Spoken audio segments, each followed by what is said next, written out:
Encrypted within an ancient tomb which lies hidden beneath centuries of dust in the guarded library of Miquelon, is the story of how the Rift was formed. Though most cannot recall a time when the Rift did not divide the Enclave from the Outlands, they were at one time unified. In that time, there were lands which were believed to bear the very essence of magic, for they were lush and prosperous. All who did not hold the secrets of the soil, which were protected by the Pact of G4, coveted these lands fiercely. The great demon, Vatar, knew that with this magic, he would be invincible. He would at last prevail over all. Venomously, he led his army to attack the dwellers of the land to claim it as his own.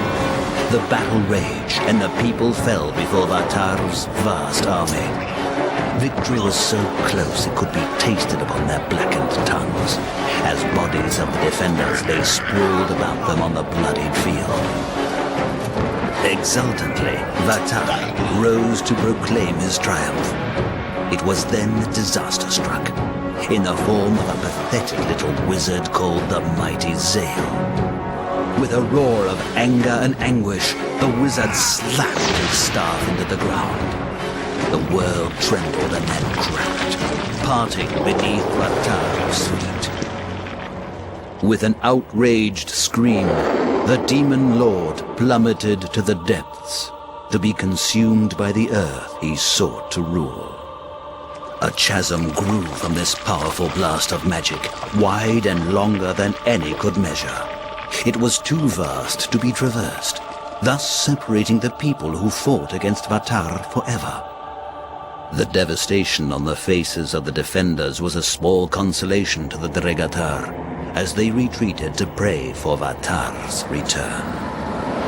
It is said that time heals wounds, and perhaps it is true. For in the centuries after the land was torn asunder, it appeared that magic began to knit them back together. The rift has grown smaller, and can even be crossed in certain locations. The Dregatar, driven by an age-old lust for the land that should belong to them, are now raising their hordes, building siege weapons, and preparing for the day when they may take their revenge and possession of the magic lands. On the other side of the rift, the people of Selenheim are strengthening their defenses. They know another war will soon be waged against them. While the armies are being gathered along the border of the rift, the head counselor of Arkmur, Mordessa, is making further preparations.